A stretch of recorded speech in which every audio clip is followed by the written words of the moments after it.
नमस्कार दोस्तों, हमारे YouTube channel Devbhoomi study and story telling में आपका स्वागत है। दोस्तों, हम इन वीडियो सीरीज में उत्तराखंड के सामान्य ज्ञान को जिलेवार क्रम से जान रहे हैं। आज का जो जिला मैंने चूज किया है वो है बागेश्वर जिला। बागेश्वर कुमाऊं मंडल का एक जिला, आपको पता ही है।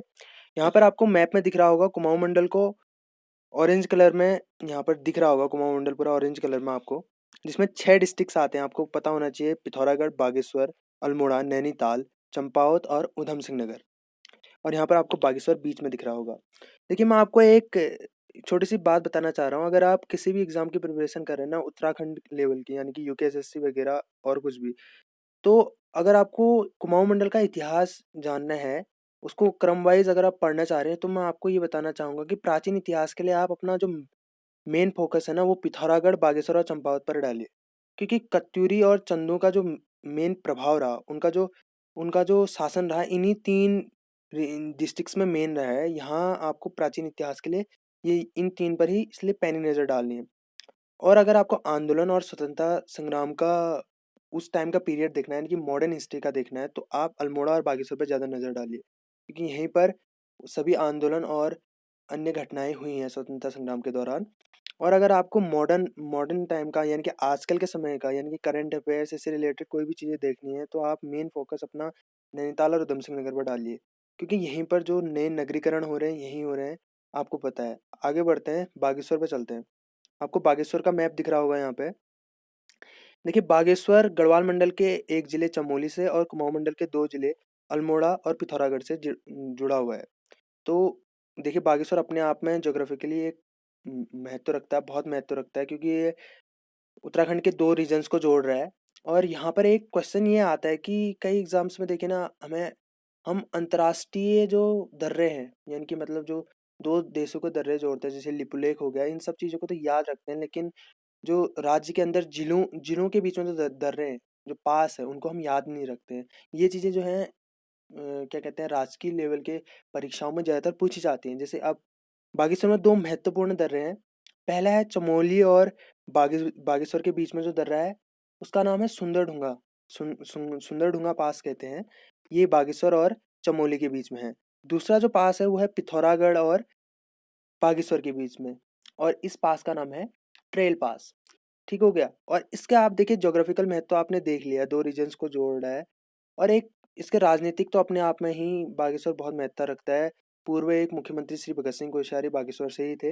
अब आगे बढ़ते हैं, बागेश्वर के बारे में कुछ बातें जानते हैं।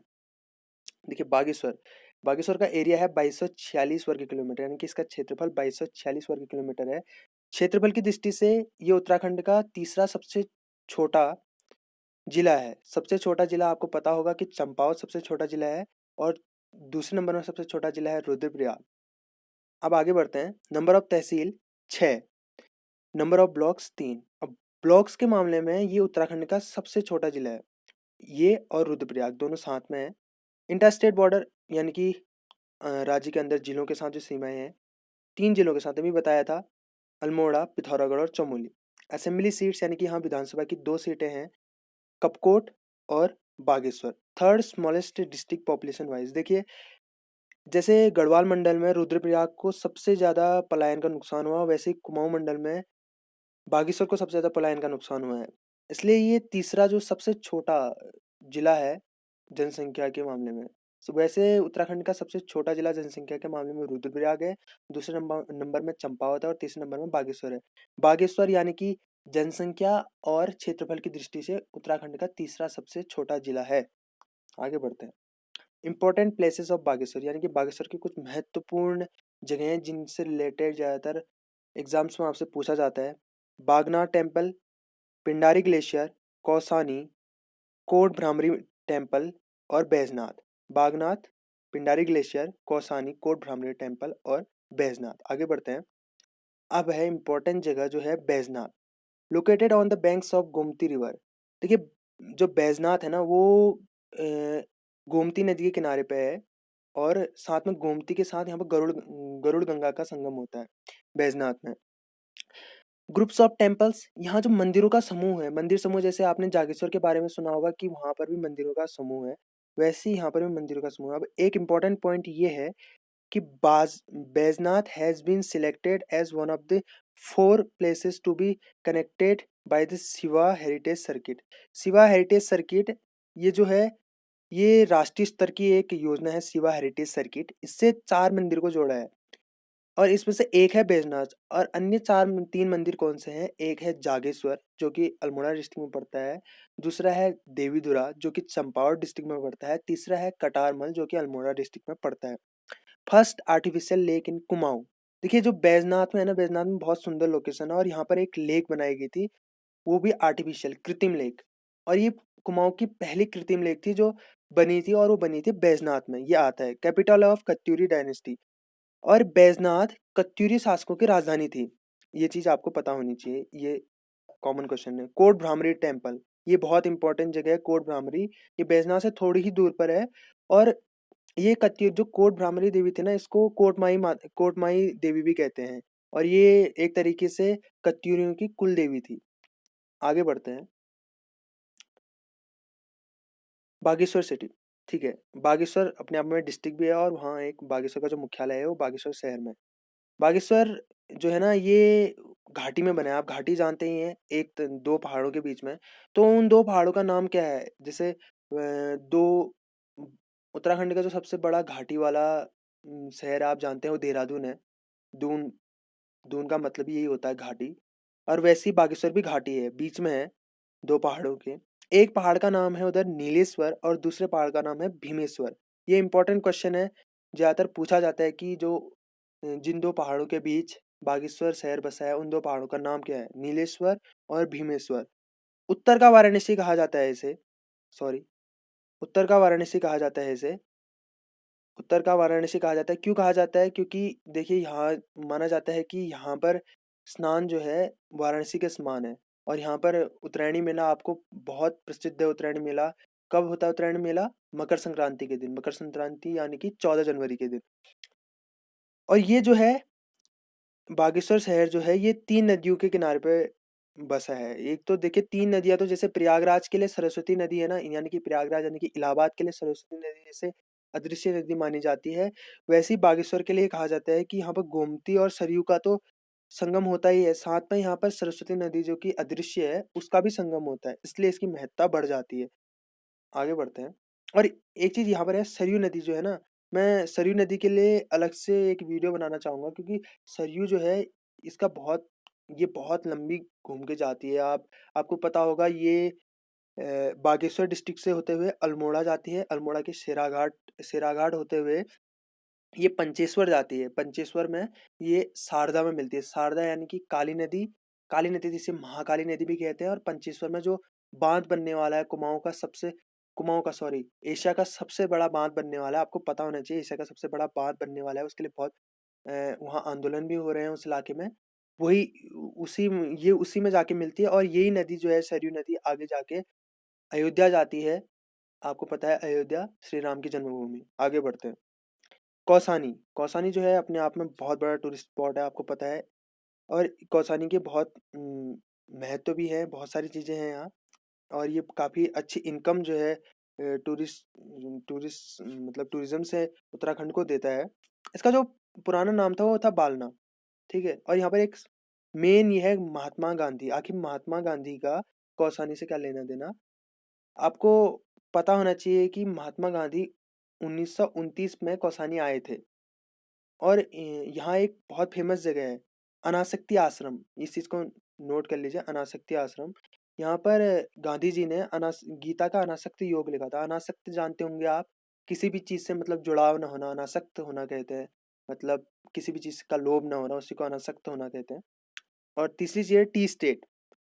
देखिए अंग्रेजों ने कुमाऊं में बहुत सारे टी स्टेट्स बनाए थे। यहाँ मतलब उन्होंने जैसे चीड़ के पेड़ लगाए और बहुत सारी व्यापारिक चीज़ें उन्होंने करी। वैसे उसी कड़ी में उन्होंने यहाँ चाय के बागान भी स्थापित करे और उनमें से कौसानी का जो चाय का बागान है वो पूरे कुमाऊं में सबसे फेमस है। इसके अलावा आपको पिथौरागढ़ के चौकोड़ी का पता होगा। चौकोड़ी के चाय के बागान भी बहुत फेमस है टी स्टेट। और ये जो है टी स्टेट है ना, ये उत्तराखंड का एकमात्र अत्याधुनिक टी स्टेट है। यहाँ बहुत अत्याधुनिक तरीके से जो है चाय की खेती की जाती है। और चौथा फैक्टर है यहाँ सुमित्रा नंदन पंत। सॉरी, चौथा फैक्टर है यहाँ सुमित्रा नंदन पंत। सुमित्रा नंदन पंत बहुत बड़े कवि, हम सभी को पता है। इनको ज्ञानपीठ पुरस्कार मिला था। इनका जन्म कौसानी में ही हुआ था। और ज्ञानपीठ पुरस्कार किसके लिए दिया जाता है? ज्ञानपीठ पुरस्कार दिया जाता है साहित्य में बहुत उन्नत काम करने के लिए। और इनको ज्ञानपीठ पुरस्कार मिला था चिदंबरा नाम की अपनी कृति के लिए। आगे आगे चलते हैं। Forest and mines. देखिए यहाँ का जंगल है ना, ये भी बहुत इंपॉर्टेंट है, क्योंकि जो बागेश्वर जो है, मतलब जंगलों के घनत्व में, यानी कि वन घनत्व में उत्तराखंड का चौथा सबसे ऊपर का डिस्ट्रिक्ट है। यानी कि वन घनत्व, आप जानते हो कि घनत्व किसी भी जगह का जो घनत्व, मतलब एरिया जितना कवर किया है, किसी वन ने एरिया जितना कवर किया है, उसी को घनत्व में आ गया। चौथा सबसे बड़ा घनत्व वाला जिला है उत्तराखंड का नंदा देवी बायोस्फीयर रिजर्व। और देखिए ये जो इसके जो जंगल के कुछ हिस्से हैं वो नंदा देवी जयमंडली क्षेत्र में आते हैं। नंदा देवी जयमंडली क्षेत्र आप जानते होंगे, चमोली का फूलों की घाटी जो इसी का एक हिस्सा है। उसी ये मतलब नंदा, जैसे कारबेट है, कारबेट बहुत बड़े इलाके में फैला हुआ है। आपका रामनगर से होते हुए पौड़ी पौड़ी तक जाता है, बहुत बड़े हिस्से में फैला हुआ है। वैसे ही नंदा देवी बायोस्फीयर रिजर्व भी यही, ये 3 जिलों तक फैला हुआ है। पहला है आपका मेन जो है चमोली, पिथौरागढ़ और बागेश्वर। बागेश्वर भी इसी कड़ी में आता है। और नंदा देवी बायोस्फीयर रिजर्व जो है, इसका कुल एरिया 596 वर्ग किलोमीटर है। और तीसरा है वह मस्क डियर रिसर्च इंस्टीट्यूट मेहरुड़ी। ये बहुत इंपॉर्टेंट है, बहुत एग्जाम्स में पूछा जाता है, क्योंकि उत्तराखंड में सिर्फ एकमात्र है जहाँ पर कस्तूरी मृगों पर मतलब रिसर्च की जाती है, उनसे कस्तूरी निकाली जाती है। कुमाऊं कुमाऊं में एकमात्र है, वो है मेहरुड़ी में। मेहरुड़ी पिथौरागढ़ और बागेश्वर की सीमा पर पड़ता है। और चौथा है सोपस्टोन माइंस। और बागेश्वर अपनी माइंस के लिए बहुत फेमस है, खासतौर पर खड़िया इत्यादि के माइंस पे। सोपस्टोन भी एक टाइप का खड़िया ही होता है। और सोपस्टोन किसके लिए यूज होता है? टेल्कम पाउडर बनाने के लिए, यानी कि जो आप पाउडर डालते हैं, जैसे वाइल्डस्टोन हो गया, पॉन्ड्स हो गया, इन्हीं चीज़ों के लिए। और इसका जो मेन जो है कांडा कांडा जो क्षेत्र है, वहाँ बहुत सारे माइंस हैं बागेश्वर में। बागेश्वर माइंस के लिए, इसलिए माइंस की खुदाई के लिए बहुत फेमस जगह है। फ्रीडम फाइटर्स, देखिए बागेश्वर का जो मैंने आपको पहले भी वीडियो के स्टार्टिंग में बताया था कि आपको अगर हिस्ट्री पढ़नी हो, प्राचीन प्राचीन अगर आपको इतिहास पढ़ना हो कुमाऊं रीजन का, तो आप बागेश्वर और पिथौरागढ़ और चंपावत को देखिए। और अगर आपको आधुनिक यानी कि आंदोलन के समय का देखना, तो आप बागेश्वर और अल्मोड़ा को देखिए, क्योंकि इसके इर्द गिर्द ज़्यादातर चीज़ें घूमती हैं। देखिए, अब जो फ्रीडम फाइटर्स वाला ये जो सेक्शन डाला है, इसमें मैंने आपको आज़ादी के समय वाले पिक्चर्स भी आपको यहाँ पर नज़र आ रही होगी, और उसी चीज़ को कवर करने की कोशिश कर रहा हूँ। कुली बेगार, जो सबसे इम्पोर्टेंट चीज़ है, कुली बेगार। कुली बेगार प्रथा क्या थी, आपको पता होगा कि कुली का मतलब होता है कि काम करवाना, किसी से अपना कोई चीज़ ढोना। तो क्या होता था कि पहले समय में कुली बेगार ये प्रथा थी कि अंग्रेजों ने अपने कुछ प्रधान नियुक्त किए हुए थे गाँव में, प्रधान। आज के जैसे प्रधान नहीं, जो ग्राम प्रधान होते हैं, जो ग्राम पंचायत का इलेक्शन लड़के जीते हैं, वो प्रधान प्रधान आप कुमाऊं का इतिहास पढ़ोगे तो आपको पता चलेगा कि प्रधान, ठोकदार, ये चीज़ें कुमाऊं में और गढ़वाल में एग्जिस्ट करती थी। ये चीज़ आपको किसी अन्य वीडियो में मैं बताऊंगा। पर यहाँ पर मैं बताता हूँ कुली बेगार होता क्या था। तो प्रधान क्या करते थे कि एक रजिस्टर बनाते थे, उसमें नाम लिख देते थे। एक परिवार से एक सदस्य जाता था और अंग्रेजों का सामान वामान ढोता था, और उनको उसके लिए कुछ पैसा नहीं मिलता था। ये एक बहुत अन्यायपूर्ण प्रथा थी। तो इसके खिलाफ उस दिन आवाज़ उठाई गई। बागेश्वर में सरयू नदी के किनारे उत्तरायणी का मेला था, और इसका नेतृत्व किया था श्री बद्रीदत्त पांडे जी ने और श्री हरगोविंद पंत जी ने। तो वहीं पर इस प्रथा का अंत कर दिया गया, और ये बहुत बड़ी क्रांति थी ये उत्तराखंड में। मोहन सिंह मेहता कौन थे? मोहन सिंह मेहता एक बहुत बड़े स्वतंत्रता सेनानी थे, और यही पहले शख्स थे कुमाऊं में जो जेल गए थे। इसलिए बहुत सारे एग्जाम्स में आता है कि कुमाऊं से पहला स्वतंत्रता सेनानी कौन था जो जेल में गया था, वो था मोहन सिंह मेहता, और ये बागेश्वर के ही थे। विष्णु देवी शाह, ये बहुत इंपॉर्टेंट है। आपने सुना होगा कि अल्मोड़ा के नगर पालिका पे इनने तिरंगा फहराया था और वहाँ पर आंदोलन किया था। ये नमक सत्याग्रह के टाइम पे इनने बहुत सारी महिलाओं की अगुवाई की थी, और वहाँ पर उन्होंने स्वतंत्रता संग्राम की एक हल्की सी चिंगारी दी थी, और महिला प्रतिनिधित्व को दर्शाया था कि पहाड़ की महिलाएं भी आज़ादी के लिए प्रतिनिधित्व कर सकती हैं। इसलिए आता है कि वैष्णवी देवी शाह, ये थी कुमाऊं की पहली महिला जो जेल गई थी स्वतंत्रता संग्राम के समय। आपका बहुत बहुत धन्यवाद। हमारे चैनल को सब्सक्राइब जरूर कीजिएगा, और बागेश्वर से रिलेटेड अगली वीडियो में आपसे मिलते हैं। धन्यवाद।